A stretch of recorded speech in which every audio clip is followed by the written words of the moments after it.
ยังจำบ่ลืมคนที่ให้น้ำใจ เพื่อน มือที่ยืนมา คุณเลี้ยงตั้งแต่อนุบาลน้ำกันเอามาถ้าใส่ เฮียนไปนี่เฮียนของแก้ม ไปใส่ เฮียนของแก้ม มาตั้งมือไหน ว่าถ้ายิ้ม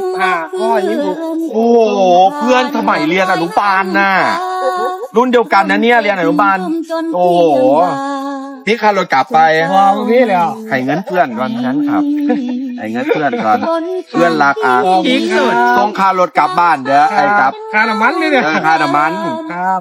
พักหลายแบงค์หลายคือเก่าเหรอเพื่อน สิไปใช้เป็นยัง ไปบุ้งหมอล เฮ้ยยุบุนะ ำเพื่อนถามจริงๆอันนี้ไม่เฟกกันนะ จริงไหมที่เราเรียนมาด้วยกันตั้งแต่อนุบาล จริงครับ เดี๋ยวรถผ่านมา